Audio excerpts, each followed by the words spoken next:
गोविंद जन्म से ही कुबड़ा पैदा हुआ था, लेकिन आज जब वो 20 वर्षों का हो गया है तो उसे अपने कुबड़े होने पर बहुत गुस्सा आता है। वो निराश और हताश होकर रोता रहता है। कुबड़ा होने के कारण गोविंद का हर कोई मजाक उड़ाता था। अरे वो देख, कुबड़ा गोविंद आ गया। हाँ हाँ, अब वो हमें इस पेड़ से आम तोड़कर देगा। वो और आम तोड़ेगा। गोविंद तो कुबड़ा है, कुबड़ा। लोगों की ये हंसी गोविंद के कानों में चुभती थी। एक दिन की बात है, गोविंद रोज की तरह बाजार से कुछ सामान खरीद कर ला रहा था। अब ये सब माँ को दे दूंगा और फिर मंदिर चला जाऊंगा। लेकिन कुछ दूर चलकर ही उसे कुछ लड़कों ने घेर लिया। क्या भाई, किधर गया था? शहर के बाजार गया था सामान लेने। ओ, मतलब तेरे पास पैसे भी होंगे? नहीं है। ये झूठ बोल रहा है। कुछ लड़कों ने गोविंद को धर दबोचा और एक लड़का गोविंद की तलाशी लेने लगा। मेरे पास कुछ नहीं है। दूसरे लड़के ने गोविंद के सामान को बिखेरना शुरू कर दिया। ऐसा मत करो, मेरा परिवार भूखा रह जाएगा। मत करो ऐसा। उन लड़कों ने गोविंद की एक न सुनी। उन्होंने गोविंद को मारा, उसके सारे पैसे छीन लिए और उसका सारा सामान भी बिखेर दिया। गोविंद वहीं रोता बैठा रहा। कुछ देर बाद उसने बचा कुचा सामान उठाया और घर की ओर चल पड़ा। घर में उसने अपने माँ पापा को सब कुछ बताया। क्या पता कब तेरे साथ कुछ अच्छा होगा। जब से तू पैदा हुआ है तब से पनौती लगी है। अब तो तुझसे एक काम भी नहीं होता। सब चीज तेरे साथ ही क्यों होती है पता नहीं। इसमें उसकी गलती थोड़ी है। हाँ, उसकी गलती नहीं है, तुम्हारी और मेरी गलती है जो हमने इसे पैदा किया। और पैदा किया तो इसे पैदा होते ही मार क्यों नहीं दिया। ये सब सुनकर गोविंद बहुत दुखी हो गया। वो मंदिर की ओर चल पड़ा। मंदिर पहुंचकर वो रोने लगा। क्यों मैं ही कुबड़ा हूँ? क्यों मेरे साथ ही ऐसा होता है? मेरे माँ बाबा को भी मेरी जरूरत नहीं है, वो भी मुझे कोसते हैं। मुझे क्यों जन्म दिया? ये तुम्हारी गलती है। सब कुछ तुमने ही किया है। सब कुछ यही करता है। यही महाकाल है, महादेव, शिव शंभो। जब समस्या इन्होंने दी है तो समाधान भी यही देंगे। इनके पास मेरी समस्या का समाधान नहीं है। मूर्ख, गलत फहमी है तुम्हारी। महाकाल के पास हर समस्या का हल है। अगर यकीन नहीं है तो चलो मेरे साथ। गोविंद अपनी जिंदगी से इतना ऊब गया था कि वो बिना सोचे तांत्रिक के साथ चल पड़ा। तांत्रिक उसे अपने साथ अपनी गुफा में ले गया। ये तंत्र है, सबसे शक्तिशाली है। दुनिया का हर इंसान इस तंत्र की शक्ति से डरता है। मैं तुम्हें ये सिखा दूंगा, फिर हर कोई तुमसे डरेगा। किसी की हिम्मत नहीं होगी तुम्हें चढ़ाने की या डराने की। गोविंद ने मुंडी हिलाकर हामी भरी और बस इस दिन से गोविंद ने तंत्र मंत्रों को अपनी जिंदगी बना लिया। तांत्रिक की बोली हुई हर बात गोविंद बिना सोचे मान लेता था। तांत्रिक ने गोविंद को मंत्र सिखाया। ओम ब्रीं क्रीं, ओम ब्रीं क्रीं, ओम ब्रीं क्रीं, ओम ब्रीं क्रीं, ओम ब्रीं क्रीं, ओम ब्रीं क्रीं, ओम ब्रीं क्रीं, ओम ब्रीं क्रीं, ओम। तांत्रिक के साथ रह रहकर गोविंद ने बहुत कुछ सीखा। काला जादू, बलि प्रथा, और अब गोविंद बहुत ही शक्तिशाली हो चुका था। गोविंद ने इतनी सिद्धि प्राप्त कर ली थी कि वो अंगारों पर चल सकता था, पानी पे दौड़ सकता था और हवा में उड़ सकता था। गुरुदेव, मैं कृतज्ञ हूँ कि आपने मेरा जीवन सफल बना दिया। जय शिव शंभो। तांत्रिक का आशीर्वाद लेकर गोविंद वहाँ से निकल पड़ा। अब वो पहले वाला गोविंद नहीं था, बल्कि अब वो एक शक्तिशाली तांत्रिक था। गोविंद की चलने की थाप पक्षियों को भयभीत करने के लिए काफी थी। जहाँ गोविंद जाता वहाँ से सारे पक्षी और जानवर अपनी जान बचाकर भागने लगते। ये देख गोविंद बहुत खुश था। एक दिन गोविंद जंगल में एक नदी के तट पर साधना में बैठा था। तभी वहाँ वही लड़के आए। ये तो कुबड़ा गोविंद है ना? लग तो वही रहा है, लेकिन इसने तांत्रिक का भेष क्यों धारण किया है?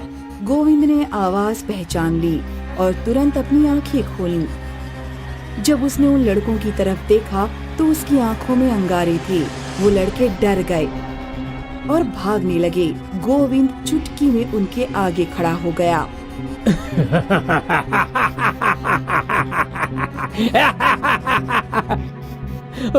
हमें छोड़ दो गोविंद, हमें माफ कर दो। हम दोबारा तुम्हें कभी नहीं सताएंगे। दोबारा तुम मुझे सताने के लिए बचोगे तब ना। नहीं गोविंद, हमें माफ कर दो।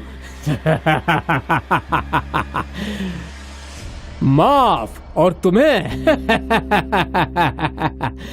तुम लोगों के कारण मेरे बाप ने मुझे कोसा, मुझे घर छोड़ना पड़ा, और आज जो मैं तांत्रिक बना हूं सिर्फ तुम लोगों से बदला लेने के लिए। नहीं गोविंद, हम अपनी गलती मानते हैं, हमें माफ कर दो। मुझे बदला चाहिए। गोविंद ने एक लड़के की गर्दन पकड़ी और उसके शरीर से उसकी आत्मा बाहर निकाल दी। गोविंद ने उस आत्मा को अपनी कमर पर रखी एक बोतल में कैद कर लिया। दूसरा लड़का भाग रहा था, लेकिन सिर्फ उसके पैर चल रहे थे। वो वहीं का वहीं था। गोविंद ने दूसरे लड़के की भी आत्मा अपने पास कैद कर ली। फिर गोविंद इन दोनों आत्माओं को अपने साथ जंगल के बीच ले गया। वहाँ उसने आग लगाकर तपस्या शुरू कर दी। ओम ह्रीम क्रीम, ओम ह्रीम क्रीम, ओम क्रीम ह्रीम क्रीम, ओम ह्रीम क्रीम। काफी देर तक उसने तपस्या की और बोतल खोल दी। आज से तुम दोनों मेरे गुलाम हो। मैं जो बोलूंगा तुम्हें करना पड़ेगा। गोविंद ने आग में आहुति डाली और दोनों आत्माओं ने मुंडी हिलाई। फिर गोविंद अपने गांव चल पड़ा। गोविंद को देखकर गांव वाले चौंक गए थे, और जब गोविंद की माँ ने उसे देखा, ये क्या हाल बना रखा है, कहाँ था तू? जब बाबा को मेरी जरूरत नहीं थी तो यहाँ रहकर भी क्या करता, इसलिए मैं यहाँ से चला गया। ऐसा नहीं है, वो गुस्से में थे, वो तुझसे बहुत प्यार करते हैं। मुझसे कोई प्यार नहीं करता, ना तुम ना बाबा। तू ऐसे क्यों बोल रहा है बेटा? हम तेरे माँ बाप हैं, तेरा इतने बरसों तक पालन पोषण किया है। अब जब तुझे हमारे बुढ़ापे का सहारा बनना चाहिए तो तू ऐसा बोल रहा है। तुम जिंदा रहोगी तो सहारा बनूंगा ना। गोविंद ने तुरंत अपनी माँ की आत्मा उसके शरीर से अलग कर दी और उसे बोतल में भर ली। फिर गोविंद अपने बाबा के खेत गया। गोविंद के बाबा उसे देखकर भावुक हो गए, लेकिन इससे पहले कि वो कुछ बोलते, गोविंद ने उनकी आत्मा भी उनके शरीर से अलग करके बोतल में भर ली। अब किसी को मुझसे कोई परेशानी नहीं। इसके बाद गोविंद को जो भी इंसान पहचान का दिखता, वो उसकी आत्मा को अपना गुलाम बना लेता था।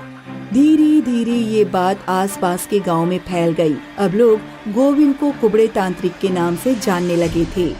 अब अगर लोगों को कोई कुबड़ा दिखता तो वो अपनी जान बचाकर वहाँ से भागने लगते। ये हुई ना बात।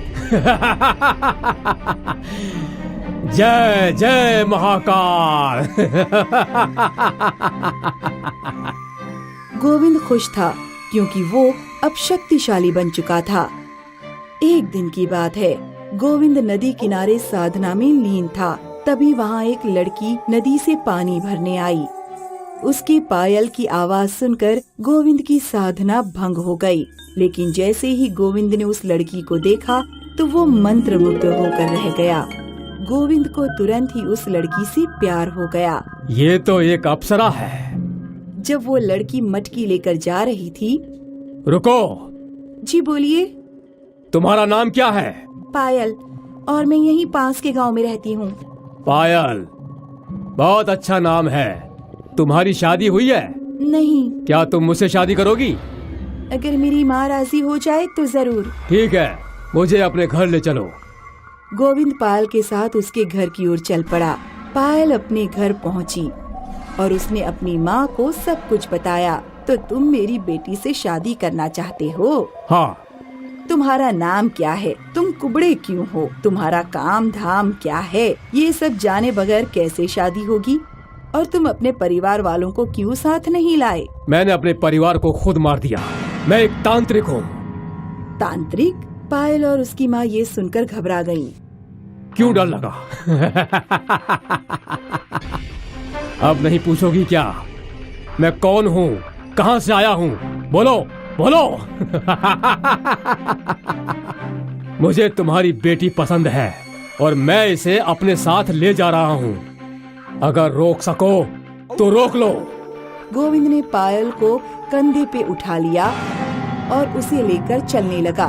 पायल, पायल, मेरी बेटी, कोई तो मेरी मदद करो, बचाओ मेरी बेटी को। सारे गांव वाले देखते रहे, लेकिन किसी की हिम्मत नहीं हुई कि कोई कुबड़े तांत्रिक को रोक सके।